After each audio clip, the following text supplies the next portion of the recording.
இரட்சகருமான இயேசு கிறிஸ்துவின் இனிய நாமத்தில் அன்போடு உங்களை வாழ்த்துகிறேன். மறுபடியும் வேத பாடத்தின் வழியாக உங்களோடு இணைவதற்கு கற்றுக் கொடுத்த நல்ல வாய்ப்புக்காக நான் கர்த்தருக்கு நன்றி செலுத்துகிறேன். நாம் ஜெபிப்போம்.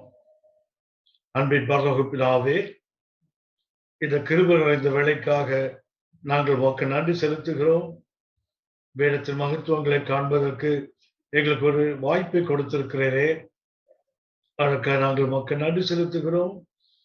வேதத்தின் மகத்துவங்களை காண எங்களை ஆயத்தப்படுத்துவீராக, எங்களை தகுதிப்படுத்துவீராக. இந்த நாளிலும் வேத பாட வகுப்பில் இணைகிற இந்த அன்பு பிள்ளைகள் ஒவ்வொருவரையும் இந்த பரிசுத்த கரங்களில் ஒப்புக் கொடுக்கிறோம். கிருபை தாங்குவதாக என்று ஜெபிக்கிறோம். அன்பின் ஆண்டவரே, காலங்கள் எப்படி மாறினாலும், எத்தனை பிரதிகூலங்கள் வந்தாலும், நீங்க மாத்திரம் எங்களுக்கு எப்போதும் அனுகூலமாய் இருப்பதற்காக நாங்கள் உமக்கு நன்றி செலுத்துகிறோம். இந்த பிரதிகூலமான காலங்கள்ல நீங்கள் எங்களுக்கு அனுகூலமாய் இருப்பத மற்றவர்கள் கண்டு உங்களை மகிமைப்படுத்தும்படியாய் தேவரே மேன்மையாய் காரியங்களை எங்கள் வாழ்க்கையில செய்யும்படியாய் ஒப்புக் கொடுக்கிறோம். இப்போதும் வேத வசனங்களை கவனிப்பதற்கு உங்க கிருபை எங்களை நடத்தும்படியாய் ஒப்புக் கொடுக்கிறோம். மகிமை நாங்கள் உமக்கு செலுத்துகிறோம்.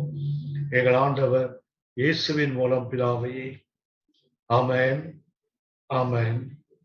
ஆண்டவராக இயேசு நாமத்தினாலே அன்போடு உங்களை வாழ்த்துகிறேன்.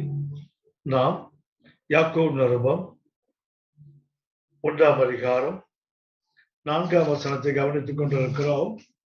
யாக்கோபு நிருபம் 1ஆம் அதிகாரம் 4ஆம் வசனம், ஆவிக்குரிய முதிர்ச்சியின் முதலாவது அடையாளமாக யாக்கோபு 1ஆம் அதிகாரத்தில் நாம் பாடுகளில் பொறுமை அல்லது சோதனைகளில் உபத்திரவங்களில் பொறுமை, அதுதான் ஆவிக்குரிய முதிர்ச்சியின் முதலாவது அடையாளம் என்று நாம் யாக்கோபு 1ஆம் அதிகாரத்தை பயன்படுத்தி அந்த வசனங்களின் அடிப்படையில் கவனித்துக் கொண்டிருக்கிறோம்.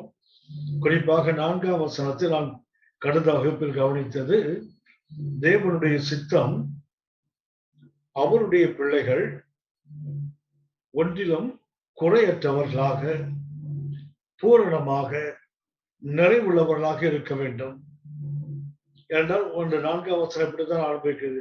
நீங்கள் ஒன்றிலும் குறையற்றவர்களாய். அப்படின்னா அது உடல் சார்ந்த விஷயங்களோ, ஆவிக்குரிய காரியங்கள் சார்ந்ததோ, அல்லது குடும்பம் சார்ந்த காரியங்களோ, அல்லது செக்குலர் நம்முடைய வேலை தொழில் சார்ந்த காரியங்களோ, எந்த பகுதியாக இருந்தாலும் தேவனுடைய விருப்பம் நாம் குறையற்றவர்களாக இருக்க வேண்டும். அந்த குறையற்றவர்களாக இருக்க வேண்டுமானால் கர்த்தர் சொன்னார், ஒன்றிலும் குறைபடக்கூடாது. எந்த காலத்திலும் நாம் அறிந்த ஒன்று, கர்த்தர் ஆதாமை படைக்கும் போது ஆதாமுக்கு முதல்ல கர்த்தர் உடலைத்தான் படைத்தார். ஆதியாகமம் 2ஆம் அதிகாரம் 7ஆம் வசனத்தில் வாசிக்கிறோம், கர்த்தர் பூமியின் மண்ணினால் ஆதாமுக்கு ஒரு சரீரத்தை தான் உண்டாக்கினார். ஆகவே ஆதாம் முதலாவதாக he became a physical being, உடல் சார்ந்த ஒருவனாய் மாறுகிறார். இரண்டாவது, கர்த்தர் அந்த உடலுக்குள் தமது சுவாசத்தை ஊதுகிறார். அந்த சுவாசத்தை ஊதும் போது மனிதன் ஜீவ ஆத்மா ஆகிறான். Man became a soulical being. மனிதன் ஒரு ஆன்மீகவானாய் மாறுகிறான். மூன்றாவது, he became spiritual, ஆவிக்குரியவனாக மாறுகிறான். அடுத்தது, அவன் அறிவு சார்ந்தவனாக, அவன் ரேஷனல் பீயிங்கா மாறுறான், அறிவு உள்ளவனாய் மாறுகிறான். அடுத்தது, அவன் சமுதாயத்தில் உள்ளவனாய் மாறுகிறான், சோசியல் பீயிங். மனிதனை தேவன் படைக்கும் போது அவன் வாழ்க்கையில 5 விதமான பகுதிகள் வருகிறது. ஒன்று பிசிக்கல், சோலிக்கல், ஸ்பிரிச்சுவல், ராஷனல், 5வது சோசியல். இந்த 5 விதமான பகுதிகள் அவனுக்கு உண்டாகிறது. ஒரு மனிதன் என்றாலே இந்த 5 பகுதிகளும் அவருக்கு இருக்கிறது. கர்த்தருடைய சித்தம் என்னவென்றால், மனிதன் இந்த 5 பகுதிகளிலும் குறைவற்ற பூரணமாக நிறைவுள்ளவனாக இருக்க வேண்டும். ஒன்றிலும் எதிலும் மனிதன் குறைபடக்கூடாது. அதுதான் தெய்வ சித்தம். அதுக்குத்தான் வேதம் சுட்டி காட்டுகிறது, என்ன வேண்டுமா? உங்களுக்கு பொறுமை பூரண கிரியை செய்ய கடவுது. அப்படியானால் God is willing. தேவன் சித்தம் உள்ளவராய் இருக்கிறார். நமது வாழ்க்கையின் எல்லா பகுதிகளிலும், ஆங்கிலத்தில் சொன்னால் ஆல் வாக்ஸ் ஆஃப் லைஃப், வாழ்க்கையின் எல்லா பகுதிகளிலும் நீங்களும் நானும் குறைவற்ற பூரணமான நிறைவுள்ளவராக இருப்பது தேவனுடைய விருப்பம். ஆனால் அதிலே நம்முடைய பங்கு ஒன்று தேவைப்படுகிறது, பூரண பொறுமை. வேதம் சுட்டி காட்டுகிறது, கிரியை செய்ய கடவுது. அதாவது let patience have perfect work. உங்கள் பொறுமை பூரணமாக செயல்பட வேண்டும். தேவன் செய்ய வல்லவர். ஆனால் நம்முடைய அர்ப்பணிப்பின் அடிப்படையில் தான் நாம் எந்த அளவுக்கு நம்மை அர்ப்பணிக்கிறோமோ அந்த அளவுக்கு தான் தேவன் நமது வாழ்க்கையில நம்மை குறைவற்றவனாக, பூரணராக, நிறைவுள்ளவனாக மாற்ற முடியும். தேவனால் எதையும் செய்ய முடியும். ஆனால் தேவன் மனித வாழ்க்கையில அவனுடைய அர்ப்பணிப்பின் அடிப்படையில் தான் செயல்படுவார். நாம் ஏற்கனவே கவனித்திருக்கிறோம். லூக்கா 15ஆம் அதிகாரத்துல 3 காணாமல் போனதாக அந்த ஊமையில் வாசிப்போம். லூக்கா 15ஆம் அதிகாரம் 1ஆம் வசனத்திலிருந்து 3ஆம் வசனத்தை பார்த்தால், ஒரு மனிதனுக்கு 100 ஆடு, 1 காணாமல் போனது. ஒரு பெண்ணுக்கு 10 காசுகள், 1 காணாமல் போனது. ஒரு தகப்பன் 2 மகன், ஒருவன் காணாமல் போய்விட்டான். அப்படி அவன் காணாமல் போனது 100ல் 1, 10ல் 1, 2ல் 1 காணாமல் போச்சு. நாம் இதை கவனித்தோம். ஆதியாக 1ஆம் அதிகாரத்தில் தேவன் படைக்கும் போது 3 விதமான ஜீவன்களை படைத்தார் என்று நாம் ஏற்கனவே கவனித்திருக்கிறோம். அதாவது ஆதியாகமம் 1ஆம் அதிகாரம் 3, 4, 5 வசனங்களை தொடர்ந்து பார்க்கும்போது முதல் 4 நாட்கள்ல கர்த்தர் வெளிச்சம் உண்டாக்கினார். 2வது ஆகாய விரிவுடன் ஜலத்திலிருந்து ஜலத்தை பிரித்தார். தரை வேறு, நிலம் வேறு, சமுத்திரம் வேறு என்று கர்த்தர் பிரித்தார். 3ஆம் நாள்ல கர்த்தர் மரங்கள், செடிகள், கனிதரும் விருட்சங்களை படைத்தார். 4ஆம் நாள்ல வானத்தின் சர்வ சேனைகள், சூரியன், சந்திரன், நட்சத்திரங்கள் இவைகளை படைத்தார். இவைகள்ல குறிப்பாக நாம் அந்த 3ஆம் நாளை கவனித்தால் விருட்சங்களை படைக்கிறார். கனிதருகின்ற விருட்சங்கள் படைக்கின்றார். அப்படியானால் அந்த விருட்சங்களுக்கு ஒரு உயிர் இருக்கு. விருட்சங்களுக்கு, ஏனென்றால் ஆதியாகமம் 1ஆம் அதிகாரம் 10, 11 வசனங்களில் வாசிக்கிறோம், அதனதன் விதை உள்ள கனிகளை படைக்கும்படித்தான், உருவாக்கும்படித்தான் கர்த்தர் விருட்சங்களை படைத்தார்.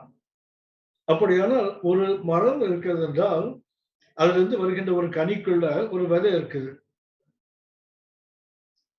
அப்படின்னா அந்த மரத்துக்கு என்ன இருக்குது? உயிர். அது வளர்கிறது, அது கனி கொடுக்கிறது. அந்த கனிக்குள்ள இன்னும் அடுத்த ஒன்றை உருவாக்குகின்ற ஒரு சக்தி உள்ள இருக்குது.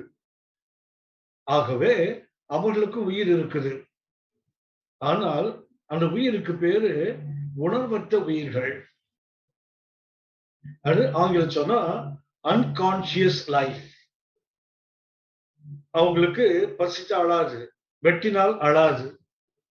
ஏனென்றால் அவங்களுக்கு உயிர் இருக்குது, ஆனால் உணர்வற்ற உயிர்.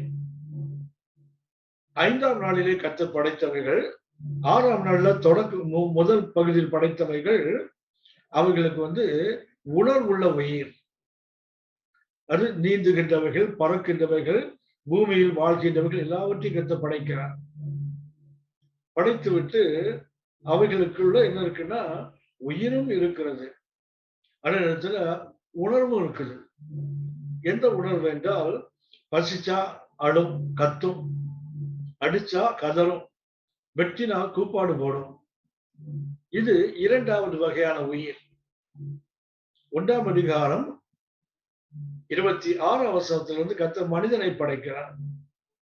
6ஆம் நாள்ல மிருகங்களை படைத்துவிட்டு மனிதன் அவனுக்குள்ள தன் உணர்வுள்ள ஜீவன், செல்ஃப் கான்சியஸ் லைஃப்.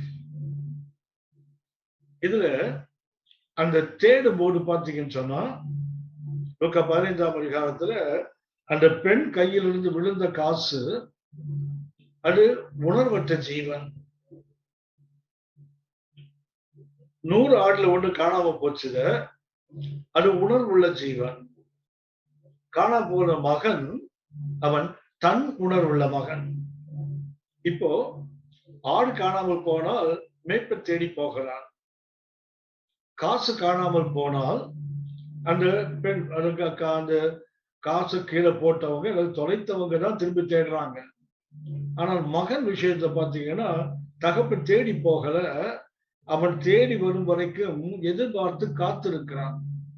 ஏனென்றால் இவன் தன் உணர்வுள்ளவன், செல்ஃப் கான்சியஸ்.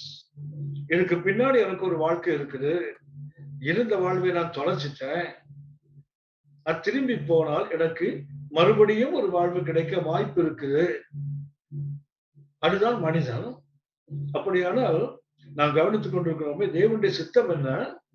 நீங்களும் நானும் ஒன்றிலும் குறைபடக்கூடாது, ஒன்றிலும் பூர்ணம் இல்லாதவர்களாக இருக்கக்கூடாது, ஒன்றிலும் நிறைவற்றவர்களாக இருக்கக்கூடாது. இது தேவனுடைய விருப்பம். ஆனால் நாம் தேவ சாயலில் படைக்கப்பட்டவர்கள், அது தன் உணர்வுள்ளவர்கள். ஆகவே நாம் தான் தேடி வரணும். அப்படின்னா தகப்பன் அந்த இளைய மகன் விஷயத்துல அவனுக்கு எல்லாவிடத்தும் உதவி செய்ய காத்திருக்கிறார். That is the will of the father. ஆனா மகன் அவன் தான் திரும்பி வரணும். He has to return. அவன் திரும்பி வந்தால் தகப்பன் செயல்படுகிறார். அதைத்தான் யாக்கோபு 1:4 கவனிக்கிறோம். நாம் ஒன்றிலும் குறையில்லாதவர்களாய் பூரணராய் நிறைவுள்ளவனாய் இருப்போம். ஆனால் கர்த்தர் சொல்லுகிறார், உங்கள் பொறுமை என்ன செய்யணும்? பூரண கிரியை செய்ய கடவது. அப்படின்னா நம்முடைய என்னுடைய அர்ப்பணிப்பின் அடிப்படையில் தான் தேவன் என்னிலே ஒன்றிலும் குறையில்லாத ஒரு வாழ்க்கையை கொடுக்க முடியும். அதற்குத்தான் பூரண பொறுமை தேவைப்படுகிறது. உதாரணமாக என்னுடைய அவிசுவாசம், என்னுடைய அவநம்பிக்கை, இதை தாண்டியும் கர்த்தர் செயல்பட முடியும். கர்த்தர் செயல்படுவார். ஆனால் தேவனுடைய கிரியைகள் மட்டுப்படும். சங்கீதக்காரன் சொல்லுகிறார், இஸ்ரவேல் மக்கள் வனாந்தர பயணத்தில் வரும்போது அவர்கள் இஸ்ரவேலின் பரிசுத்தரை மட்டுப்படுத்தினார்கள் என்றார். அப்ப தேவனை மட்டுப்படுத்துகிறார்கள். அதுதான் நம்ம மத்தேயு 13ஆம் அதிகாரத்துல ஆண்டவர் இயேசு தாம் வளர்ந்த ஊரில் வருகிறார். வந்து அவர் ஜெப ஆலயத்தில் உபதேசம் பண்ணுகிறார். அப்பொழுது ஜனங்கள் எல்லாம் ஆச்சரியப்படுறாங்க. வேறு சுட்டி காட்டுகிறது மத்தேயு 13ஆம் அதிகாரம் 57ஆம் வசனம். மத்தேயு 13:57. அவரை குறித்து இடர் அடைந்தார்கள். ஒரு பக்கத்துல அவங்களுக்கு இதெல்லாம் எப்படி வந்தது, எப்படிப்பட்ட கிருபைகள் இவனுக்கு எப்படி வந்ததுன்னு கேட்கிறாங்க. ஆனா அடுத்து வேணும் சொல்லுகிறது, அவரை குறித்து இடர் அடைந்தார்கள். இயேசு அவர்களை நோக்கி, தீர்க்கதரிசி ஒருவன் தன் ஊரிலும் தன் வீட்டிலுமே என்று வேறெங்கும் கனவீனம் அடையான் என்றார். 58ஆம் வசனம், மத்தேயு 13:58. அவர்களுடைய அவிசுவாசத்து நிமித்தம் அவர் அங்கே அநேக அற்புதங்களை செய்யவில்லை. செய்ய முடியவில்லை போடல, செய்யவில்லை. ஏனென்றால் அவிசுவாசத்தை தாண்டியும் தேவனால் செயல்பட முடியும். ஆனால் அதற்கு மேலாக தேவன் செய்ய விரும்புவதில்லை. அவருடைய தேவனுடைய கிரியைகள் மட்டுப்படுகிறது. இதுதான் யாக்கோபு 1:4 அடிப்படை பொருள். ஆகவே உங்களுக்கு எனக்கு என்ன வேண்டும் என்றால், நமது பொறுமை பூர்ணமான கிரியை செய்தால் தேவன் நம்மை ஒன்றிலும் குறையற்றவனாக, பூரணமாக, நிறைவுள்ளவனாக மாற்ற காத்திருக்கிறார். இப்ப என்னுடைய வாழ்க்கையில ஒரு குறை இருக்குன்னா, என்னுடைய வாழ்க்கையில ஒரு பூரணம் இல்லைன்னு சொன்னா, என்னுடைய வாழ்க்கையில ஒரு நிறைவு இல்லைன்னு சொன்னா அதுக்கு நான் தான் காரணம், தேவன் அல்ல. அவர் விரும்பி காத்திருக்கிறார். என்னுடைய குறையும் அப்படின்னா என்னுடைய உதவி இல்லாமல், அது என்னுடைய அர்ப்பணிப்பு இல்லாமல் தேவன் பெரிய காரியங்களை என் வாழ்க்கையில செய்ய முடியாது. உதாரணமாக நாம் அறிந்த அநேக திஷ்டாங்கள் வேதத்தில் உண்டு, அநேக எடுத்துக்காட்டுகள் வேதத்தில் உண்டு. ஆதியாகமம் 12ஆம் அதிகாரம் 4ஆம் வசனத்தில் கர்த்தர் ஆபிரகாமை கானானுக்குள் அழைத்துக் கொண்டு வருகிறார். ஆதியாகமம் 12ஆம் அதிகாரம் 4ஆம் வசனம், ஆபிரகாமை கர்த்தர் அழைத்துக் கொண்டு வருகிறார் கானான் நாட்டுக்குள்ள. அந்த வேதம் சுட்டி காட்டுகிறது அவருக்கு அப்போது 75 வயது. ஆதியாகமம் 12:4 அவருக்கு 75 வயது. ஆதியாகமம் 21ஆம் அதிகாரம் 5ஆம் வசனம், அப்போதுதான் அவருக்கு அந்த வாக்குத்தத்தம் பண்ணின ஈசாக்கு கொடுக்கப்படுகிறார். அதாவது சன் ஆஃப் ப்ராமிஸ், வாக்குத்தத்தத்தின் பிள்ளையாகிய ஈசாக்கு ஆதியாகமத்திலே 12ஆம் அதிகாரத்திலே கர்த்தர் 1, 2, 3 வருஷங்களில் சொல்லிவிட்டார். உன் சந்ததி இவ்வளவா இருக்கும், உனக்குள்ள பூமியின் சகல வம்சங்களும் ஆசீர்வதிக்கப்படும் இப்படிதான் சொல்லிட்டார். சந்ததியை பற்றி அங்கேயே உனக்கு வாக்குத்தத்தம் கொடுத்தார், ஆரம்பித்து விட்டார். ஆனால் ஆதியாகமம் 21ஆம் அதிகாரம் 5ஆம் வசனத்தில் தான் ஈசாக்கு கொடுக்கப்படுகிறார். 25 ஆண்டுகள். ஆதியாகமம் 12:4க்கும் ஆதியாகமம் 21:5க்கும் 25 ஆண்டுகள். ஆபிரகாம் பொறுமையாகத்தான் இருந்திருக்க வேண்டும். ரோமர் 6ஆம் அதிகாரத்தில் வாசிக்கிறோம், ஆபிரகாம் பொறுமையாக இருந்தார். ஆதியாகமம் 4ஆம் அதிகாரத்தில் வாசிக்கிறோம், ஆபிரகாம் பொறுமையாகத்தான் இருந்தார். ஆனால் ஆதியாகமத்தை பார்க்கும்போது ஆதியாகமம் 14ஆம் அதிகாரத்துல கொஞ்சம் பொறுமையை இழந்து சாராளுடைய பேச்சை கேட்டு அவர் ஆகாரை இணைத்துக் கொள்ளுகிறார். ஒரு மாம்சத்துக்குரிய சந்ததி ஒன்று உருவாகுது. தேவன் தான் சொன்னதை நிறைவேற்ற வல்லவர், அதை விசுவாசித்தான் என்றுதான் வேதம் ஆபிரகாமை பற்றி சுட்டி காட்டுகிறது. ஆனால் அந்த ஆபிரகாம் வாழ்க்கையில் கவனித்தால் ஒரு சின்ன சறுக்கல், மனைவியின் பேச்சை கேட்டு அவருடைய அடிமை பெண்ணாகிய ஆகாரை அவர் தன்னோடு இணைத்துக் கொள்ளுகிறார். அதனால இன்னொரு மாம்ச சந்ததி உருவாயிட்டு பாருங்களேன். தேவன் செய்ய ஆயத்தமாயிருக்கிறார், காத்திருக்கிறார். ஆனால் அதற்குள்ள ஆபிரகாம் அந்த பொறுமையோடு தான் இருந்திருக்கிறார் 25 ஆண்டுகள். ஆனால் அந்த பொறுமை கொஞ்சம் தவறி போயிடுச்சு பாருங்களேன். அடுத்து நாம் அறிந்த ஒன்று யோசேப்பு. யோசேப்பின் வாழ்க்கையை கவனித்தால் ஆதியாகமம் 17ஆம் அதிகாரம், மன்னிக்க வேண்டும், ஆதியாகமம் 37ஆம் அதிகாரம் 2ஆம் வசனம். ஆதியாகமம் 37ஆம் அதிகாரம் 2ஆம் வசனத்துல யோசேப்புக்கு 17 வயது. அந்த காலகட்டத்துல கர்த்தர் அவனுக்கு வரும் காரியங்களை குறித்து அவர் அவனுக்கு தரிசனங்களை கொடுக்கிறார், தரிசனங்களை கொடுக்கிறார், சொப்பனங்களை கொடுக்கிறார். அந்த சொப்பனங்கள்ல அவன் உயர்ந்து இருக்க போகிற அந்த அனுபவத்தை கர்த்தர் அவனுக்கு கொடுக்கிறார். 2 அற்புதமான தரிசனங்கள் பின்னாளில் நடக்க போகிறவைகள். ஆனால் அந்த 17ஆம் வயதுல ஆதியாகமம் 37ஆம் அதிகாரம் 2ஆம் வசனத்துல இருந்து பார்க்கிறோம் அவருடைய ஆரம்ப நாட்கள். ஆதியாகமம் 41ஆம் அதிகாரம் 46ஆம் வசனம். ஆதியாகமம் 41ஆம் அதிகாரம் 46ஆம் வசனத்துலதான் அது நிறைவேறுகிறது. 17ஆம் வயசுல கர்த்தர் தரிசனங்களை கொடுக்கிறார், பின்னாளில் அவன் அடைய போகிற மேன்மைகளை குறித்து. ஆனால் அந்த கொடுத்த தரிசனங்களை அவர் வெளிப்படுத்தின போதே அவருக்கு உபத்திரவங்கள் உண்டாகிறது. அவர் வஸ்திரங்கள் கலத்தப்படுகிறது, அவர் அடிக்கப்படுகிறார், பாலும் தண்ணீர் இல்லாத கிணற்றுக்குள் போடப்படுகிறார், அங்கிருந்து அடிமையாக விட்டு போர்ச்சுமார் வீட்டுக்கு கொண்டு வரப்படுகிறார், அங்கே துன்பங்களை அனுபவிக்கிறார், சிறைச்சாலையில் அடைக்கப்படுகிறார். அவர் பிராணன் இரும்புக்குள் அடைபட்டது. ஆனால் எனக்கு 13 ஆண்டுகள். 17ஆம் வயதில் கற்றுக் கொடுத்த தரிசனம் ஆதியாகமம் 41, 46ல இடைப்பட்ட காலம் 13 ஆண்டுகள். இந்த 13 ஆண்டுகளும் பொறுமை பூரண கிரியை செய்தால்தான் யோசேப்பு கர்த்தர் சொன்ன அந்த மகிமையான அந்த இடத்துக்குள் வர முடியும். பார்வோனுக்கு தகப்பனாக, எகிப்துக்கு தலைவனாக மாற வேண்டுமானால் 13 ஆண்டுகள் பொறுமை பூரண கிரியை செய்ய வேண்டிய அவசியம் உண்டு. மூன்றாவதாக நாம் அறிந்த ஒன்று, தேவனுடைய மனுஷனாகிய மோசே. அவர் முதல் 40 ஆண்டுகள் பார்வோனுடைய அரண்மனையில் வாக்கிலும் செயலிலும் வல்லவனாக வேண்டியிருந்தது. எகிப்தின் சகல சாஸ்திரங்களிலும் அவர் தேர்ந்தவராக வேண்டியிருந்தது முதல் 40 ஆண்டுகள். அப்போஸ்தலர் நடபடிகள் 7ஆம் அதிகாரம் 23ஆம் வசனத்தை நாம் அதை வாசிக்கிறோம். முதல் 40 ஆண்டுகள்.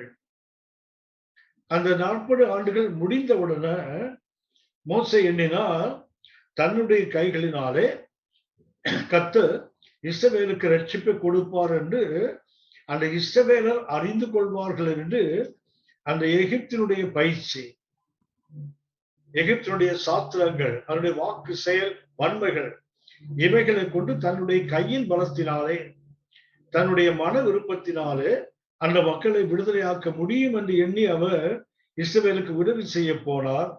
ஆனால் அவர் உபத்திரவங்களை சந்திக்க வேண்டியிருந்தது. அவர் பார்வோனை பயந்து எகிப்து விட்டு ஓடி மீதியான் தேசத்துக்கு போகிறார். அடுத்த 40 ஆண்டுகள். வேடம் சுட்டிக்காலே அப்போஸ்தலர் நடபடிகள் 7ஆம் அதிகாரம் 30ஆம் வசனத்துல அடுத்த 40 ஆண்டுகளை பார்க்கிறோம். 80 வயதுக்கு பிறகுதான் கர்த்தர் அவருக்கு தரிசனமாகி அவருக்கு தரிசனத்தை கொடுத்து அடுத்த 40 ஆண்டுகள். அப்போஸ்தலர் 7ஆம் அதிகாரம் 36ஆம் வசனத்தை வாசிக்கிறோம். அடுத்த 40 ஆண்டுகள் தான் கர்த்தர் அவனை ஒரு தலைவனாக, ஒரு ஆவிக்குரிய மனிதனாக, ஒரு தீர்க்கதரிசியாக, ஆசாரியனுக்கு ஆசாரியனாக இப்படி அவனை நடத்துவதற்கு அடுத்த 40 ஆண்டுகள் பயன்படுத்துவதற்கு முதல் 80 ஆண்டுகள் மோசே காத்திருக்க வேண்டும். அந்த பொறுமை பூரண கிரியை செய்யாவிட்டால் அவர் ஓடித்தான் போக வேண்டும். என்ன பயிற்சி இன்னும்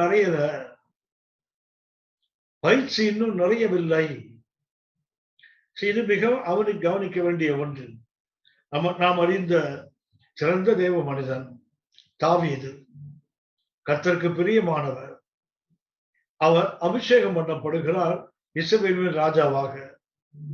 ஆனால் அவர் அந்த இடத்தை அடைவதற்கு 1 சாமுவேல் 14ஆம் அதிகாரம் 13ஆம் வசனத்தில் அவர் தன்னுடைய தகப்பன் வீட்டில் சகோதரர் நடுவே இஸ்ரவேல் ராஜாவாக அவன் அபிஷேகம் பண்ணப்படுகிறார். 1 சாமுவேல் 16ஆம் அதிகாரம் 13ஆம் வசனம். வரலாற்றின்படி பார்த்தால் இது கிமு 1063. தாவீது அபிஷேகம் பண்ணப்பட்ட காலம் கிமு 1063. ஆனால் அவர் அரசனாகும் போது 2 சாமுவேல் 5ஆம் அதிகாரம் 3ஆம் வசனம். கர்த்தர் தாவீதுக்கு கொடுத்த அபிஷேகம் அது நிறைவேறும்போது 2 சாமுவேல் 5ஆம் அதிகாரம் 3ஆம் வசனத்துல அவர் சமஸ்த இஸ்ரவேல் ராஜாவாக அபிஷேகம் பண்ணப்படுகிறார். அந்த காலகட்டம் கிமு 1048. அப்படியான இடைப்பட்ட காலங்கள் ஏறக்குறைய 15 ஆண்டுகள். 15 ஆண்டுகள் தாவீது பெற்ற அபிஷேகத்துக்கும், அதாவது 1063 அடுத்தது 1048. இந்த இரண்டுக்கு இடைப்பட்ட காலம் 15 ஆண்டுகள். இதற்கு தாவீதை பார்த்தீங்கன்னு சொன்னா அவர் கடந்து வந்த பாடுகள், அந்த உபத்திரவங்கள், அதன் வழியாக தான் கடந்து போகிறார். தொடர்ந்து அடுத்து விட்டால் நம்ம ஆண்டவர் இயேசு லூக்கா 2ஆம் அதிகாரம், லூக்கா 2ஆம் அதிகாரம் 42ஆம் வசனத்துல ஆண்டவர் இயேசு எருசலேம் ஆலயத்துல உயர்ந்து நிற்கிறார். வேத பண்டிதர்கள், வேத சாஸ்திரிகள் பிரமிக்கிற அளவுக்கு அவர்கள் சொல்வதை கேட்கிறார். அடுத்தது இவர் வினவுகிறார், அவர்களுக்கு பதில் அளிக்கிறார். இதை பார்த்து எல்லாரும் பிரமிக்கிறார்கள். ஏன் தாய் தகப்பன்மாரும் பிரமிக்கிறாங்க. 12 வயது. ஆனால் அவர் ஆண்டவரால் பயன்படுத்துவதற்கு கடந்து வர வேண்டிய காலம் லூக்கா 3ஆம் அதிகாரம் 23ஆம் வசனம். அவர் ஞான ஸ்நானம் பெற்று கரையேறும் போதுதான், அதற்கு பின்புதான் அவர் பயன்படுத்தப்படுகிறார். ஆண்டவர் இயேசுவுக்கு 18 ஆண்டுகள். லூக்கா 2ஆம் அதிகாரம் 42க்கும் லூக்கா 3:23 இடைப்பட்ட காலம். அங்கே 12 வயது. லூக்கா 3:23 30 வயது உள்ளவர் ஆனார்னு போட்டிருக்கு. 18 ஆண்டுகள். பொறுமை பூரண கிரியை செய்ய கடவுது. இது நீங்கள் நானும் கற்றுக்கொள்ள வேண்டிய மிக அவசியமான ஒன்று. தேவன் நம்முடைய வாழ்க்கையில மேன்மையான காரியத்தை செய்ய வேண்டுமானால் என்னுடைய சித்தத்தை நான் தேவ சித்தத்துக்கு அர்ப்பணிக்க வேண்டும். அதுதான் யாக்கோபு 1ஆம் அதிகாரம் 4ஆம் வசனம் வேறு சுட்டி காட்டுகிறது. உங்களுடைய பொறுமை என்ன செய்யணும்? பூரண கிரியை செய்யட்டும். இதைத்தான் 1 பேதுரு 5ஆம் அதிகாரம் 6ஆம் வசனத்தில் கவனிக்கிறோம். ஆகையால் ஏற்ற காலத்திலே தேவன் உங்களை உயர்த்தும்படிக்கு தேவனுடைய சித்தம் இருக்குது. இன்றைக்கு நீங்கள் நானும் இருக்கிற இடம் இது சாஸ்வதமானது அல்ல, இது நிரந்தரமானது அல்ல. தேவ சித்தம் உங்களையும் என்னையும் உயர்த்த வேண்டும். நாம் இன்றைக்கு இருப்பது ஒரு தற்காலிகமான இடம்தான். இது நிரந்தரம் அல்ல. இன்னும் மேல, இதற்கு மேலே, அதுதான் தேவ சித்தம். ஆனால் வேறு சொல்றது ஏற்ற காலத்தில். கசைய 3:11 வாசிக்கிறோம். அதன் காலத்தில் எத்தியா செய்கிறவர். கத்த காலத்துக்கு பின்பு செய்ய மாட்டார், அறகுறையா செய்ய மாட்டார். நமக்கு இன்றைக்கு தேவை என்ன? அந்த பொறுமையை பூர்ணமாய் கிரியை செய்ய வேண்டும். 1 பேதுரு 5:6 சொல்லுகிறது, ஏற்ற காலத்திலே தேவன் உங்களை உயர்த்தும்படிக்கு அவருடைய பலத்த கைக்குள் அடங்கி இருங்கள். அடங்கி இருந்தால், நமது சித்தத்தை அவருடைய சித்தத்துக்கு அர்ப்பணித்தால், அவருடைய சித்தத்துக்கு ஒப்பு கொடுத்தால், மிக நாம் கவனித்திருக்கிறோம், அறிந்திருக்கிறோம். ஆண்டவர் இயேசு உலகத்தில் பிரவேசிப்பதை லூக்கா 10ஆம் அதிகாரம் 5 முதல் 7 வசனங்களில் நாம் கவனிக்கிறோம். லூக்கா 10ஆம் அதிகாரம் 5 முதல் 7 வசனங்கள்ல, ஆகையால் அவர் உலகத்தில் பிரவேசிக்கும் போது, ஆண்டவர் இயேசு உலகத்தில் பிரவேசிக்கிறவர் பிறக்கிறார். வேலை சுட்டிக்காட்டுக பிரவேசிக்கும் போது அவர் என்ன சொல்லுகிறார்? பிதாவை நோக்கி, பலியையும் காணிக்கையும் நீங்க விரும்பல, எனக்கு ஒரு சரீரத்தை ஆயத்தம் பண்ணினீங்க. அப்படியானால் உலகத்தில் பிரவேசிக்கும் போதே he entered into the world according to the will of God. உலகத்துக்கு வரும்போதே தேவ சித்தத்தின்படிதான் உள்ள வரார். அடுத்து சொல்ல, தேவனே சர்வாங்க தகன பலிகளும் பாவ நிவாரண பலிகளும் உமக்கு பிரியமில்லை என்று சொன்னீங்க. இதோ உமது சித்தத்தின்படி செய்ய வருகிறேன் என்னை குறித்த புஸ்தக சுருளில் எழுதியிருக்கிறதே முடிகிறது. எபிரேயர் 10ஆம் அதிகாரம் 5 முதல் 7 வசனங்களை பார்த்தால், ஆண்டவர் இயேசுவின் வாழ்க்கை தொடக்கம், இயேசுவின் வாழ்க்கை முடிவு.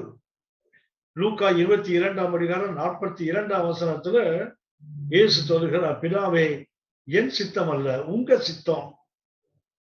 அப்படியான ஆண்டவர் இயேசுவின் வாழ்க்கை தொடக்கம், இயேசுவின் வாழ்க்கையின் உலக வாழ்க்கையின் முடிவு. இரண்டுக்கும் நடுவில் பார்த்தீங்கன்னா தேவ சித்தத்தில் தொடங்குகிறார், தேவ சித்தத்தில் தான் அவருடைய வாழ்க்கையை முடிக்கிறார். இப்படி இருந்தால் வேதம் சொல்லுகிறது, பிலிப்பியர் 2ஆம் அதிகாரம் 5, 6, 7 வசனங்களை வாசிக்கிறோம். அவர் தன்னை தாழ்த்தினபடியினால், சொல்ல போனா பிலிப்பியர் 2:5 வாசிக்கிறோம், கிறிஸ்து இயேசுவில் இருந்த சிந்தையே உங்களிலும் இருக்க கடவது. வேதம் சொல்லுகிறது. அடுத்தது, அவர் தேவனுடைய ரூபமாக இருந்தும் வெறுமையாக்கினார். ஆகவே பிலிப்பியர் 2ஆம் அதிகாரம் 9ஆம் வசனத்துல வாசிக்கிறோம், ஆதலால் தேவன் எல்லாவற்றுக்கும் மேலாக அவரை உயர்த்தி, அவர் எவ்வளவாய் தேவ சித்தத்துக்கு தன்னை முழுவதுமாய் அர்ப்பணித்தாரோ, சிலுவை பரியந்தம், மரண பரியந்தம் தன்னை தாழ்த்தி கீழ்ப்படிந்தாரோ, வேதம் சொல்லுகிறது பிலிப்பியர் 2:9, ஆதலால் தேவ சித்தத்துக்கு தன் சித்தத்தை அர்ப்பணித்து தொடக்கம் முதல் முடிவு வரை செய்ததால் தேவன் எல்லாவற்றுக்கும் மேலாக அவரை உயர்த்தி, இயேசுவின் நாமத்தில் வானோர் பூதலத்தோர் பூமியின் கீழானோர் யாவரும் என்ன செய்யணுமோ அது முழங்கால்கள் முடங்குது, நாவியாவும் அரைக்கிறது, இயேசுவே ஆண்டவர், ஜீசஸ் இஸ் லார்ட். ஏனென்றால் அந்த சித்தம், அது surrendering self will to the will of God. சுய சித்தத்தை தேவ சித்தத்துக்கு அர்ப்பணித்தால் எந்த அளவுக்கு உயர முடியும்? இயேசு அளவுக்கு. அதுதான் யாக்கோபு 1:4 சுட்டி காட்டுகிறது. ஆகவே நாம் அடுத்த வசனத்துக்கு போவோம். அடுத்த பகுதி யாக்கோபு 1ஆம் அதிகாரம் 5ஆம் வசனம் முதல் 8ஆம் வசனம் வரை. யாக்கோபு 1ஆம் அதிகாரம் 5 முதல் 8 வரை. உங்களில் ஒருவன் ஞானத்தில் குறைவுள்ளவனாய் இருந்தால் யாவருக்கும் சம்பூர்ணமாய் கொடுக்கிறவரும் ஒருவரையும் கடிந்து கொள்ளாதவருமாகிய தேவனிடத்தில் கேட்க கடவன், அப்பொழுது அவனுக்கு கொடுக்கப்படும். 6ஆம் வசனம் சொல்லுகிறது, ஆனாலும் அவன் எவ்வளவாகிலும் சந்தேகப்படாமல் விசுவாசத்தோட கேட்க கடவன். சந்தோஷப்படுகிறவன் காற்றினால் அடிபட்டு அலைகிற கடலின் அலைக்கு ஒப்பாயிருக்கிறான். அப்படிப்பட்ட மனுஷன் தான் கர்த்தரிடத்தில் எதையாகிலும் பெறலாம் என்று நினையாதிருப்பானாக. இருமனம் உள்ளவன் தன் வழிகள் எல்லாவற்றிலும் நிலையற்றவனாயிருக்கிறான். அடுத்தது இந்த 5 முதல் 8 வசனங்கள். யாக்கோபு 1ஆம் அதிகாரம் 1 முதல் 4 வரை. தேவனுடைய சித்தம் நம்மை குறித்து அறிந்தோம். அதற்கு தேவை என்ன? அவர் சித்தத்துக்கு நம்ம சித்தத்தை ஒப்பு கொடுப்பது. இதற்கு அடுத்தது வேற சுட்டி காட்டுகின்ற ஒன்று யாக்கோபு 1ஆம் அதிகாரம் 5 முதல் 8 வரை. ஆஸ்க், கேள். பூரண புரிய செய்ய வேண்டும். அடுத்து என்ன செய்ய வேண்டும்? கேட்க வேண்டும். அது என்ன வேண்டும்? ஒரு விசுவாசம் உள்ள ஒரு இதயம் வேண்டும் என்று அடுத்தது சொல்லுகிறார். யாக்கோபு 1ஆம் அதிகாரம் 5 முதல் 8 வசனங்கள்ல கேளுங்கள். என்ன, எப்படி கேட்கணுமா? ஒரு a heart with faith. அதாவது நமக்கு ஒரு இதயம் வேணும். என்ன வேண்டும்? அது a believing heart. உண்மையான ஒரு விசுவாசம் உள்ள ஒரு இதயமாக இருந்து அந்த இதயத்தோடு கேட்டால் இது சாத்தியம்தான். அந்த குறைவற்ற பூர்ணமான நிறைவான வாழ்க்கையை தேவன் செய்வதற்கு முதலாவது படி என்ன? I have to surrender my will to God's will. அடுத்தது வேறு சொல்லுகிறது, ஆஸ்க், கேள். நாம் அறிந்திருக்கிறோம், ஜெபத்தை பற்றி ஆண்டவர் இயேசு கற்றுக் கொடுக்கும் போது லூக்கா 11ஆம் அதிகாரத்தில் இயேசு சொல்லுவார், என்ன செய்யணும்? முதல்ல கேளுங்கள், கொடுக்கப்படும். தேடுங்கள், கண்டடைவீர்கள். தட்டுங்கள், திறக்கப்படும். ஜெபத்துக்கு ஆண்டவர் இயேசு சொல்லுகின்ற 3 எளிமையான அடிப்படை வார்த்தைகள்: ஆஸ்க், சீக், நாக். கேளுங்கள், தேடுங்கள், தட்டுங்கள். இதை கருத்தை சுட்டி காட்டுங்க. Ask, seek, knock. இந்த 3 வார்த்தைகள், ஆங்கில வார்த்தைகளுக்கும் தொடக்க எழுத்துக்களை பார்த்தீங்கன்னா A, S, K. ஆஸ்க். கேளுங்கள், தேடுங்கள், தட்டுங்கள். Ask, seek, knock. அந்த 3 வார்த்தைகளுடைய தொடக்க எழுத்துக்களை பார்த்தீங்கன்னாலும் மறுபடியும் ஆஸ்க் தான். ASK, ask. அப்படியானால் கேட்க வேண்டும். இந்த ஒரே நிபந்தனை என்னன்னா, ஒரு விசுவாசம் உள்ள ஒரு இதயம் அவசியம். என வேதம் சுட்டி காட்டுகிறது. கேட்க கடவன். எப்படி கேட்கணுமா? எவ்வளவாகிலும் சந்தேகப்படாமல். கொஞ்சம் கூட சந்தேகம் இல்லாம கேட்டா. அடுத்தது சந்தேகத்தோடு கேட்டா அவன் எப்படிப்பட்டவன்? காற்றினால் அடிபடுகின்ற கடலின் அலையை போன்றவன். அடுத்தது அவன் தன் வழிகளால் நிறையற்றவன் என்று ஆவியானவர் சொல்லுகிறார். அப்படியானால் ஒரு ஒரு ஸ்பிரிச்சுவல் மெச்சூரிட்டிக்கு ஒரு முதல்ல அந்த பூரணமான அந்த கிரியை செய்கின்ற அந்த செயல், பூரணமான அர்ப்பணிப்பு. அடுத்தது என்னன்னா, ஒரு விசுவாசமுள்ள இதயத்தோடு கேட்பது. வழக்கமாக நாம் யாக்கோபு 1ஆம் அதிகாரம் 5ஆம் வசனம் ஞானத்துக்காக ஜெபிக்கிற ஒரு வசனம். உங்களில் ஒருவன் ஞானத்தில் குறைவுள்ளவனாய் இருந்தால், எந்த ஞானம்? எந்த ஞானம்? பாடுகளை குறித்து, உபத்திரவத்தை குறித்து, அதனால் வருகின்ற பொறுமையை குறித்து, அதனால் வருகின்ற பூரணத்தை குறித்த ஞானம் அற்றவனாய் இருந்தால் என்ன வேண்டும்? என்ன ஞானம் சொன்னா, உலக ஞானம் அல்ல. என்ன ஞானம் சொன்னா, என்னுடைய பாடுகள், என்னுடைய உபத்திரவங்கள், இது ஏன் வருது? அடுத்தது இதனுடைய விளைவு என்ன? இது எனக்கு ஒரு முழுமையான பொறுமையை கொடுக்கும். அந்த பொறுமை என்ன செய்யும்? என்னுடைய சித்தத்தை தேவ சித்தத்துக்கு ஒப்பு கொடுக்கும். அப்படி ஒப்பு கொடுத்தால் தேவனின் வாழ்க்கையில ஒரு குறையற்ற வாழ்க்கை எனக்கு கொடுத்துருவாரு. ஒன்றிலும் இந்த ஞானம் எனக்கு இல்லைன்னா, இது வழக்கமா நம்ம குழந்தைகள் படிப்பதற்கு பயன்படுத்துற வசனம், பரீட்சை எழுத போற பிள்ளைகளுக்காக ஜெபிப்பதற்கு பயன்படுத்துற வசனம். ஆனால் இது மேத்ஸ், பிசிக்ஸ், கெமிஸ்ட்ரி உள்ள ஞானம் இல்ல. பாடுகளை குறித்த அந்த ஞானம் இல்லாவிட்டால், இந்த பாடுகளுக்குள்ள ஞானம் நமக்கு இல்லாததுனால தான் நம்ம இன்னைக்கு என்ன கேட்கிறோம்னா, ஆண்டவரே பாடுகள் வந்துடக்கூடாது, ஆண்டவரே உபத்திரவம் வந்துடக்கூடாது, ஆண்டவரே இப்படி கேட்கிறோம். ரெண்டாவது உபத்திரவம் வந்தால், ஆண்டவரே நான் தப்பி போகணும், ஆண்டவரே இருந்து நான் இதிலிருந்து எஸ்கேப் ஆயிடணும், இதிலிருந்து நான் கடந்து போயிடணும் ஆண்டவரே. இப்படி ஜெபிப்பதற்கு காரணம் என்னவென்றால், நமக்கு அந்த ஞானம் இல்லை. என்ன ஞானம் இல்லைன்னு சொன்னா, அந்த தேவன் பூர்ணமான ஒரு கிரியை நம்ம வாழ்க்கையில செய்வதற்கு இவைகள் அடிப்படைகள். உபத்திரவம், பொறுமை, பூரண அர்ப்பணிப்பு, அடுத்தது தேவன் கொடுக்கின்ற மேன்மைகள். இது இல்லை எனக்கு. இந்த ஞானம் இல்லைன்னா என்ன கேட்கணுமா? வேறு சுட்டி காட்டுகிறது.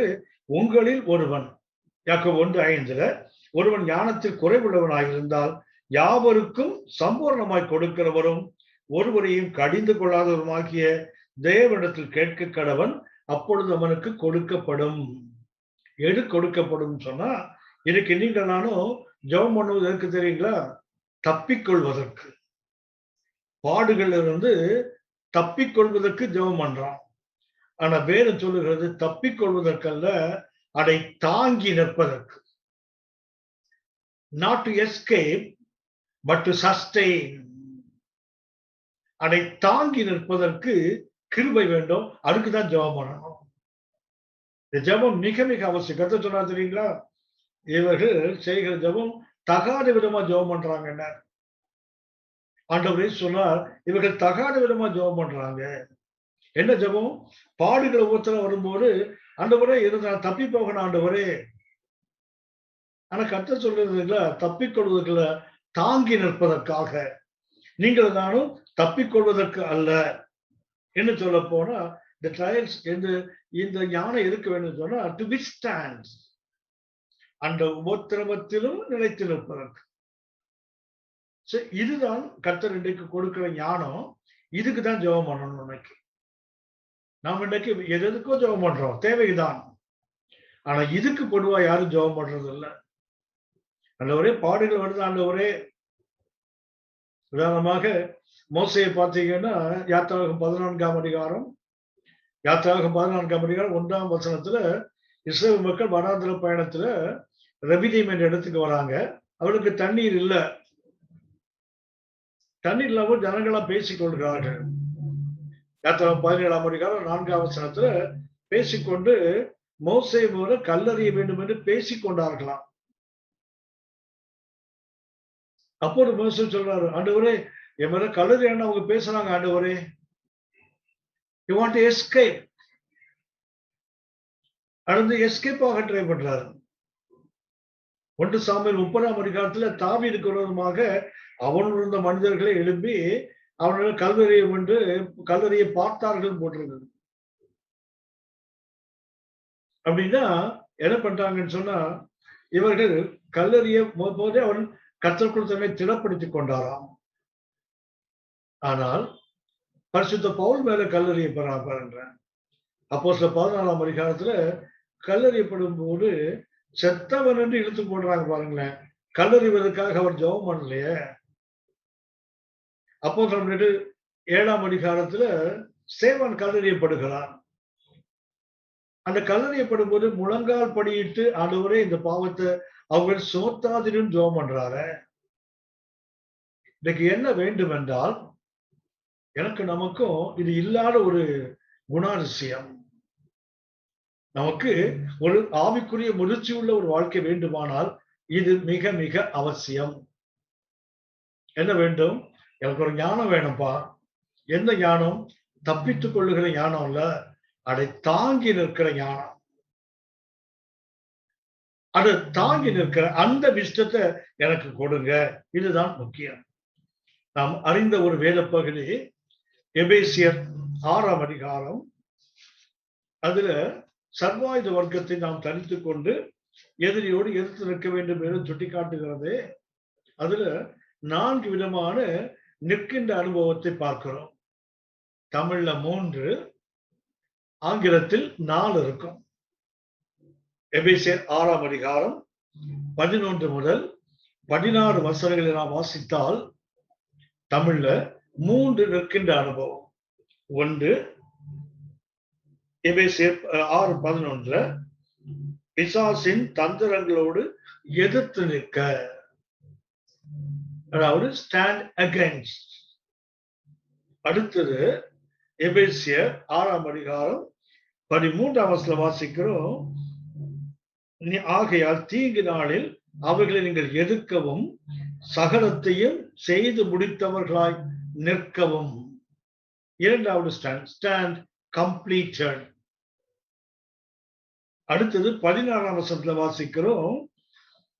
மேலாக விசுவாசம் என்ற கேடகத்தையும் பிடித்துக் கொண்டவர்களாய் நில்லுங்கள். Continue to stand. தொடர்ந்து நில்லுங்கள். தமிழ்ல 3 நிற்கின்ற அனுபவங்கள். ஆங்கிலத்துல 4. எபேசியர் 6ஆம் அதிகாரம் 11ஆம் வசனத்துல ஸ்டாண்ட் அகைன்ஸ்ட், எதிர்த்து நெல். அடுத்தது 13ஆம் வசனம் பார்த்தீங்கன்னு சொன்னா, எபேசியர் 6ஆம் அதிகாரம் 13ஆம் வசனம் தமிழ்ல ஒரு நிற்கதான் இருக்குது. ஆங்கிலத்துல 2 ஸ்டாண்ட் இருக்கும். ஒண்ணு என்னன்னா பிட் ஸ்டாண்ட். அவனை 6:11 ஸ்டாண்ட் அகைன்ஸ்ட், 6:13 எதிர்த்து நின்றால் அவன் துன்பப்படுத்துவான். நம்ம பிசாசுக்கு எதிர்த்து நின்றால் அவன் ஓடி போவான். ஆனா அதுக்கு முன்னாடி நமக்கு எவ்வளவு துன்பப்படுத்த முடியுமோ அவ்வளவு துன்பப்படுத்துவான். அதை துன்பப்படுத்தும் போது அதை சகித்து நிற்கிற கிருபை வேணும். அதுதான் அந்த மிட் ஸ்டாண்ட் என்று ஆங்கிலத்தில் இருக்கு. 3வது ஸ்டாண்ட் கம்ப்ளீட்டட், அதே 13ஆம் வசனத்துல இருக்கும். 4வது தமிழ்ல 16, ஆங்கிலத்தில் 14ஆம் வசனத்துல இருக்கும். ஸ்டாண்ட் கண்டினியூட், தொடர்ந்து நெல். அப்படின்னா இன்றைக்கு உபத்திரவங்கள் பாடல் எதிரி தொல்லை கொடுப்பான். எதிரியின் வழியாக அநேக சோதனைகள் வருது. தேவன் அதை அனுமதிக்கிறார். ஏன் அப்படின்னா ஏற்கனவே கவனித்தோம், ஒரு சோதனையின் ஒரு பக்கம் தேவன், ஒரு பக்கத்துல எதிரி. இந்த தேவன் நோக்கம் இது மாதிரி நம்மை உயர்த்துவது, எதிரியின் நோக்கம் நம்மை தாழ்த்துவது. அப்படி என்ன வேண்டும்? இன்றைக்கு தப்பித்துக் கொள்ளுகிற ஜபத்தை தவிர்த்து விட்டு அதை தாங்கி நிற்கிற ஜபம், அதை விஸ்டாண்ட் பண்ணக்கூடிய ஸ்டாண்ட் ஃபாஸ்ட், நிலைத்து நெல். அந்த அனுபவத்துக்குத்தான் வேத சுட்டிக்காட்டு. உதாரணமாக 1 ராஜாக்கள் 3ஆம் அதிகாரம் 1 ராஜாக்கள் 3ஆம் அதிகாரம் 7 முதல் 13 வசனங்கள்ல சாலமோன் கர்த்தருக்கு பலி செலுத்துகிறான். அவன் ராஜாவாக அபிஷேகம் பண்ணப்பட்டவுடனே அவன் ராஜா கர்த்தருக்கு பலி செலுத்துகிறான். கர்த்தர் இரவில் அவனுக்கு தரிசனமாகி அப்போது சாலமோன் கர்த்தரை கேட்கிறான், தேவனே, இவ்வளவு பெரிய ராஜ்யத்தை கொடுத்தீங்க, நான் சிறு பிள்ளை, போக்குவரத்தும் அறியாதவன் ஆகினால எங்கேயாவது நான் ஓடி போயிடுறேன் ஆண்டவரே, நான் எஸ்கேப் ஆறதுக்கு எனக்கு கிருபை தாங்கன்னு கேட்கல. என்ன கேட்டார் தெரியுங்களா? பெரிய ஜனத்தை கொடுத்துட்டீங்க, இவங்கள போக்குவரத்துமா இருப்பதற்கு எனக்கு என்ன வேண்டும்? ஞானத்தை தாங்கன்னு கேட்டார் பாருங்களேன். அந்த ஞானம் அதான் யாக்கோபு 1:5 என்ன கேட்கிறார்? ஆண்டவனுக்கு அந்த ஞானத்தை கொடுங்க. இவ்வளவு பெரிய ஜனத்தை கொடுத்துட்டீங்க, இவ்வளவு பெரிய ராஜ்யத்தை கொடுத்துட்டீங்க, இவ்வளவு பொறுப்பு நடத்துவதற்கு எனக்கு திறமை இல்லை. அவன் எந்த ஞானத்தை கேட்கிறான்? தப்பிக்கொள்ளுகிற ஞானம் அல்ல, அதை தாங்கி நின்று மேற்கொள்ளுகின்ற அந்த ஞானத்தை கேட்டார் பாருங்களேன். அதுதான் இன்றைக்கு எனக்கும் நமக்கும் தேவை. அடுத்த வேதம் சுட்டி காட்டுகிறது. யாக்கோபு 1ஆம் அதிகாரம் 6ஆம் வசனத்துல வாசிக்கிறோம். இந்த இருமனம் உள்ள நிலையற்றவனை குறித்து வேதம் சொல்லுகிறது. ஆனாலும் அவன் எவ்வளவாக சந்தேகப்படாமல் விசுவாசத்தோடு கேட்க கடவன்.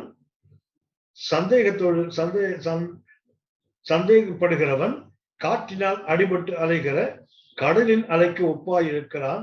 அப்படிப்பட்ட மனுஷன் தான் கர்த்தரிடத்தில் எதையாகிலும் பெறலாம் என்று நிலையாதிருப்பானாக. இருமனம் உள்ளவன் தன் வழிகள் எல்லாவற்றிலும் நிலையற்றவன். அப்படின்னா ஒரு பக்கத்துல தப்பித்துக் கொள்ளணும்னு தோணுது, ஒரு பக்கத்துல தாங்கி நிக்கணும் அப்படின்னு தோணுது. இந்த இருமனம் இது இருந்தால் வேலை சுட்டி காட்டுகிறது, ஒன்றையும் தேவனிடத்தில் பெற்றுக்கொள்ள முடியாது. 4ஆம் வசனம் மாத்திரம் ஒன்றிலும், இங்க பாத்தீங்கன்னா ஒன்றையும். யாக்கோபு 1:4 தேவ சித்தம் என்ன? ஒன்றிலும் குறையில்லாதவனாய் பூர்ணமாய் நிறைவுள்ளவன். ஆனால் இங்க வாசிக்கிறோம், நீ ஒன்றையும் கர்த்தரை பெற்றுக்கொள்ள முடியாது. எப்போன்னா அந்த இருமனம். ஒரு பக்கம் என்ன சொல்லுது? நமக்கு ஏன் இந்த பாடு உபத்திரவம், தப்பித்துவோம், அடுவரே என்னை விட்டுருங்க. இன்னொரு பக்கத்துல தாங்கி நிற்போமே. இது இரண்டுக்கும் நடுவே இது இருமனம். இதற்கு நான் உங்களுக்கு நான் சுட்டி காட்டுகிறேன். இவன் எப்படிப்பட்டவனா? காற்றினால் அடிபடுகிற அலைக்கு ஒப்பா இருக்கான்னு போட்டிருக்கு. Tossed by winds. காற்று எப்படி அடிக்கிறதோ அதுக்கு ஏற்ற மாதிரி மாறுகிற கடலின் அலை. ஒரு பெரிய சுனாமி வருது, ஒரு பெரிய புயல் வருதுன்னா காற்றினுடைய வேலைதான் அது. கடல் அது பாட்டு தான் உட்கார்ந்து இருக்குது. காற்று தான் அதை கொந்தளிக்க வைக்கிறது, காற்று தான் அதை சூழலை மாற்றுகிறது. அப்படியானால் இன்றைக்கு நீங்கள் நானும் அந்த காற்றினால் அடிபட அலை என்றால் வேதத்திலிருந்து 5 சின்ன கருத்துக்களை சுட்டி காட்டுகிறேன். ஒன்று, இந்த காற்றினால் அடிபடுகிற அலையை ஏன் கர்த்தர் அந்த இருமனம் உள்ளவனுக்கு பயன்படுத்துகிறார் என்றால், இந்த சமுத்திரத்துடைய முதலாவது தன்மை என்னவென்றால், இதுல எத்தனை கப்பல் அந்த கடல்ல ஓடினாலும் ஒரு பாதை உருவாகாது.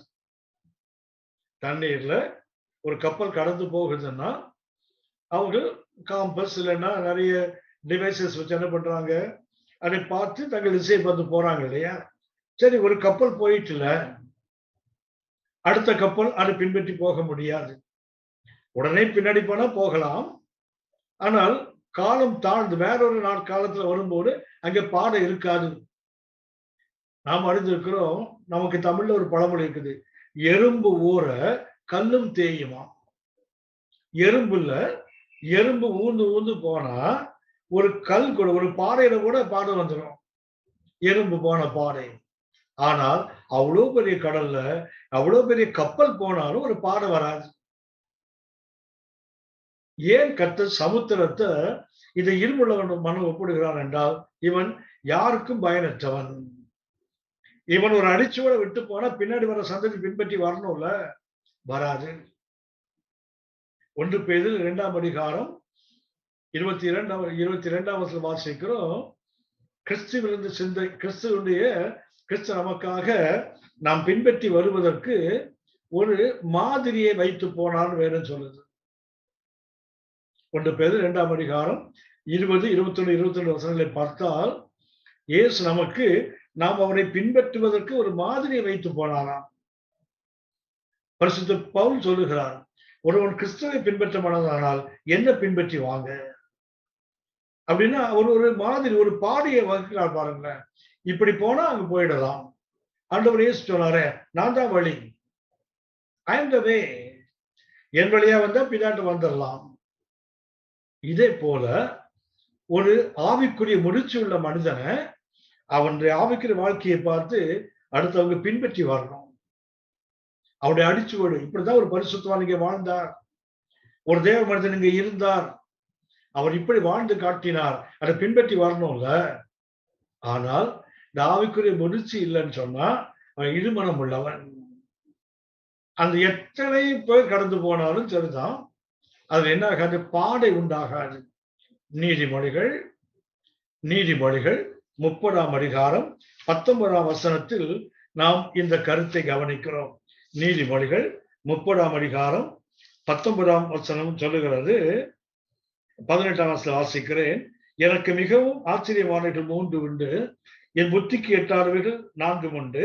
அவையாவன, ஆகாயத்தில் கழுகினுடைய வழி, அடுத்தது கண்மலையின் மேல் பாம்பினுடைய வழி, மூன்றாவது நடுக்கடலில் கப்பலினுடைய வழியும் ஒரு கன்னிகையை நாடிய மனுஷனுடைய வழியுமே. 4 சுட்டி காட்டுகிறார். அதுல ஒன்று என்னன்னா, நடுக்கடலில் கப்பலினுடைய வழி. ஒரு கப்பல் போச்சு, 1 மாசமா ஒரு கப்பல் போச்சு, நீங்க அப்படியே போயிடுங்கன்னா பாடு இருக்காது, இவன் தான் கண்டுபிடிக்கணும். அடுத்தான் கர்த்தர் இப்படிப்பட்டவங்க யாருன்னு சொன்னா, பிறனுக்கு பயனற்றவர்கள், பிறர் பின்பற்றுவதற்கு அடிச்சுவிட உண்டாக்க முடியாது. 2வது ஒரு கருத்தை சுட்டி காட்டுகிறேன். சமுத்திரம் இருக்கிற இது மேல் எவ்வளவு மழை பெய்தாலும் ஒரு பயிர் முளைக்குமா? சமுத்திரத்து மேல் எவ்வளவு மழை பெய்தாலும் என்ன ஆகாது, ஒரு அப்படின்னா இட் கான் கிரியேட் வெஜிடேஷன். கடலுக்கு உள்ள கடல் பாசின்னு சொல்றாங்க, கடலுக்குள்ள வளர்கிற தாவரங்கள் இருக்கு, அது உணவாக பயன்படுத்துகிறார்கள், அது வேற. ஆனால் கடல் மேற்பரப்புல விளைத்தாலும் என்ன வராது, நோ வெஜிடேஷன், அங்கிருந்து வராது. ஆனால் பூமியில போட்டு விளைச்சு பாருங்க, அங்க இருந்து முளைக்குது இல்ல.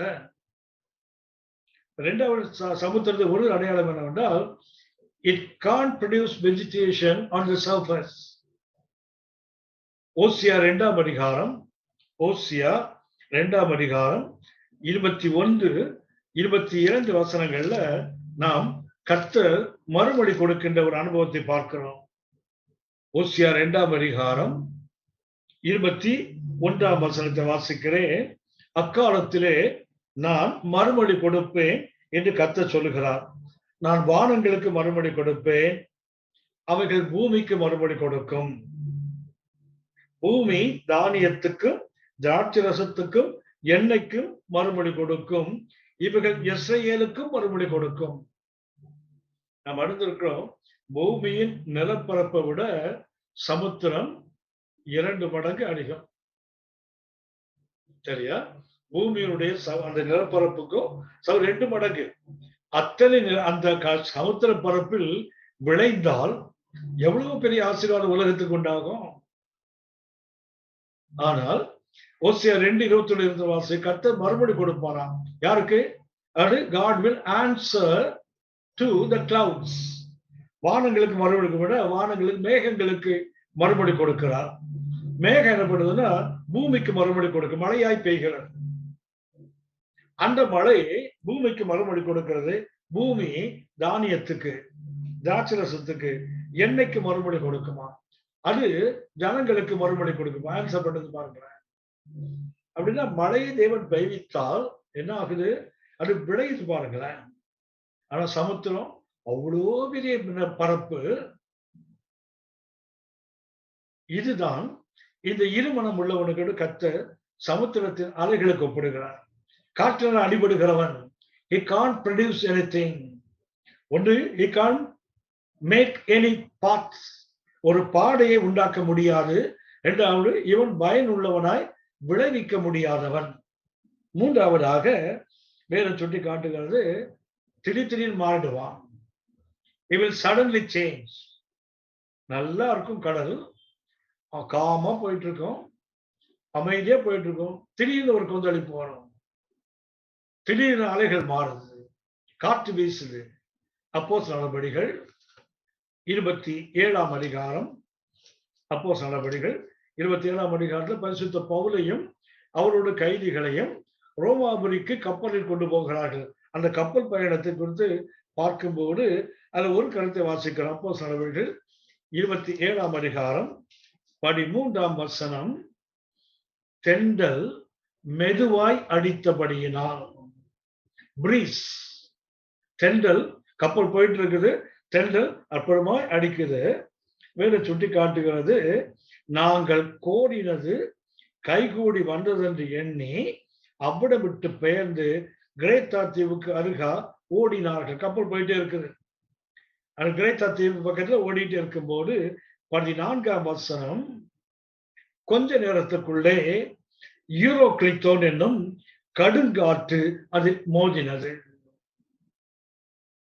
ஏன்னா பிரீஸ், நல்ல தென்றல் காற்று, அற்புதமா போயிட்டு இருக்கிற, ரொம்ப ஹாப்பியா என்ன பண்றாங்க, நம்ம காரியம் கை கூடிட்டுப்பா, wind is favorable, காற்று நமக்கு அனுகூலமா இருக்குன்னு போயிட்டு இருக்கும் போது 14ஆம் வசனம் சொல்றது, கொஞ்ச நேரத்துக்குள்ள, அவங்க யோசிக்காத நேரத்துக்குள்ள யூரோக்ளித்தோன், அந்த புயலுக்கு ஒரு பேர், இப்ப நம்ம இன்னைக்கு புயலுக்கு பேர் போல அன்றைக்கு ஒரு பேர் வைக்கப்பட்ட யூரோக்ளித்தோன். அந்த கடுங்காற்று வந்து கப்பல்ல மோதுது பாருங்களேன். இதுதான் காற்றினால் அடிபடுகின்ற அலை, இதுதான் இருமனம் உள்ளவன். அப்படின்னா மூன்றாவது என்ன தெரியுங்களா, இவனுடைய மூடு எப்ப மாறும் யாருக்கும் தெரியாது. இவன் சடன்லி சேஞ்ச். நல்லாதான் இருப்பான், அன்பாதான் பேசிட்டு இருப்பான், திடீர்னு கோபம் வந்துடும், திடீர்னு குழப்பம் வந்துடும்.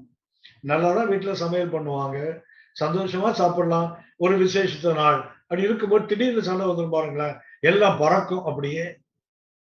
ஏனென்றால் இவன் அந்த ஆவிக்குரிய முயற்சி அற்றவன், ஞானத்தை பற்றிய தெளிவில்லாதவன். அந்த ஞானத்தை நீ தப்பிக்கொள்ளுகிற ஞானத்தை கேட்க, தாங்கிக் கொள்ளுகிற ஞானத்தை கேட்டிருந்தா விசுவாசத்தோடு,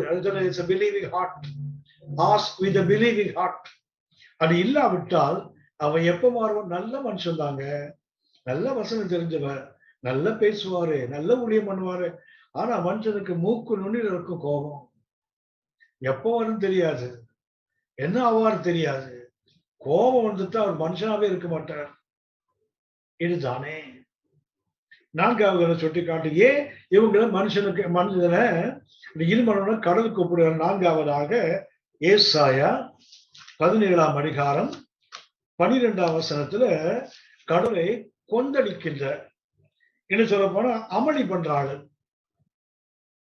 ஏசாயா 17ஆம் அதிகாரம் 12ஆம் வசனத்தை வாசித்தால் வேற சுட்டி காட்டுகிறது, ஐயோ,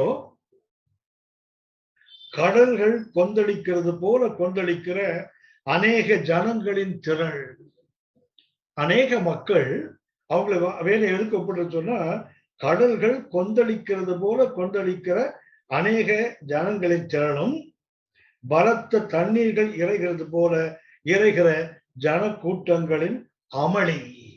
அமளி அப்படின்னா ரெண்டு இருக்குதுல்ல, ஒண்ணு கொந்தளித்தல், ரெண்டாவது அமளி பண்றது. ஏன் அந்த காற்றினால் அடிபடுகின்ற அலை என்று கர்த்தர் அந்த இருமனம் உள்ளவனை, விசுவாசம் இல்லாமல் கேட்கிறவனை, தப்பித்துக் கொள்ள ஜெபம் பண்றவங்களை கர்த்தர் என்ன சொல்றாங்க, யாரு, கடலின் அலை. ஏன் இவன் எப்ப கொந்தளிப்பான், எப்ப அமளி பண்ணுவான், எப்போ வேண்டாலும் பண்ணுவான். அதுதான் கடல் அலைக்கு அவனை ஒப்பிடுகிறார். ஐந்தாவது ஒரு சுட்டி காட்டுகிறேன், யூதா 13ஆம் வசனம். அடுத்தது இந்த கடலின் அலைய வேற எதுக்கு ஒப்பிடுகிறது என்றால், யூதா 13ஆம் வசனம், தங்கள் அவமானங்களை நுரை தள்ளுகிற அமளியான கடல் அலை. இந்த கடல் இருக்குது, அடுத்தது என்ன பண்ணுமா, தங்கள் அவமானங்கள். கடலை எந்த அழுக்க போட்டாலும் வெளியே கரையில கொண்டு வந்து கொட்டிடும். வச்சிருக்க வெளியே தள்ளுது இல்ல. அதே போல இந்த இருமனம் உள்ளவன் அவனுக்குள்ள இருக்கிற அவமானங்கள்லாம் அந்த கொந்தளிக்கும் போது தானா வெளியே வந்துடும். எவ்வளவு எவ்வளவு கவனமாக ஆவியானவர் கருத்தை பதிவு செய்யறார் பாருங்களேன். அப்படியானால் அந்த யாக்கோபு 1ஆம் அதிகாரம் 5 முதல் 8 வரை ஒரு ஆவிக்குள் வீழ்ச்சியின் அடுத்த நிலை என்ன? ஒரு விசுவாசம் உள்ள இதயத்தோடு ஜெபித்தல். இரண்டாவதாக அந்த ஜெபம் எதற்காக? தப்பித்துக் கொள்ள, பிரச்சனைகளிலிருந்து தப்பித்துக் கொள்வதற்காக ஜெபம் அல்ல, அதை தாங்கி நிற்பதற்காக. இப்படி இருந்தால் இருமனம் உள்ளவனாக இல்லாமல் ஒரே மனதோடு தேவன் நோக்கி கேட்டால் அவன் எதை கேட்டாலும் கற்றுக் கொடுப்பான். ஆனால் இந்த ஞானமற்றவர்களாய் உபத்திரவத்துக்கு போயிட்டு ஞானம் இல்லாம, அடுத்தது அந்த உபத்திரவம் தப்பிக்கொள்ளுகிற ஜெபம் பண்ற, மூன்றாவது ஒரு விசுவாசம் இல்லாத ஒரு இதயத்தோடு கேட்கலாம், கிடைக்கும், கிடைக்காது, கிடைச்சால் அவன் கிடைக்கலன்னா ஒன்றும் பிரச்சனை இல்லை. இப்படி அல்ல. இப்படி இருந்த அவனை கர்த்தர் கடலின் அலைக்கு ஒப்பிடுகிறார். இவன் ஒன்றையும் பெற்றுக்கொள்ள முடியாது. ஏன்? நான் முதல்ல ஒன்று கவனித்தோம், இவர்கள் தங்களை பின்பற்றி வருவதற்கு ஒரு பாதையை மற்றவர்களுக்கு உருவாக்க மாட்டாங்க. அடுத்தது இவர்களால் எதையும் விளைவிக்க முடியாது. மழை தான் பெய்யுது, மழை தண்ணீரை குடிக்கிறாங்க. ஆனால் மூன்றாவதாக கவனித்தோம், எப்ப வேணா மாறுவாங்க. Suddenly they will change. மாறி விடுகிறவர்கள், நிலையற்றவர்கள். நாலாவது கொந்தளிக்கின்றவர்கள், அமளி, கூக்கரில் போட்டு கலாட்டா எல்லாம் பண்றவங்க. அடுத்தது இவர்கள் தங்கள் அவமானங்களை, தங்களுக்குள்ள இருக்கிற அருவருப்புகளை வெளியே கொண்டு வந்து கொண்டே இருப்பார்கள். இதான் கடலின் அனுபவம். கதை நோக்கி பார்ப்போம், ஜெபிப்போம். இந்த கருத்து மிக அவசியமானது. யாக்கோபு 1ஆம் அதிகாரம் 5 முதல் 8 வரை தேவ சித்தம் 4ஆம் வசனத்துல ஒன்றிலும் குறையில்லாமல். ஆனா முடியும் போது ஒன்றையும் பெற்றுக்கொள்ள முடியாது. காரணம் என்ன?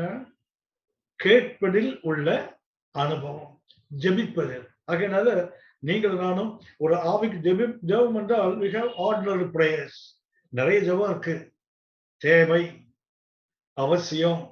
ஆனால் இந்த ஜெபம் இருக்கிற இது ஒருவனை ஆவிக்குரிய முதிர்ச்சி உள்ளவனாக மாற்றுகின்ற ஜெபம். ஜெபிப்போமா? கர்த்தரை நோக்கி பார்ப்போம், ஜெபிப்போம். அன்பின் பரலோக பிதாவே, இந்த வேலைக்காக நாங்கள் உமக்கு நன்றி செலுத்துகிறோம். எங்கள் ஒவ்வொருடைய அன்பு கரங்களை ஒப்புக் கொடுக்கிறோம்ப்பா.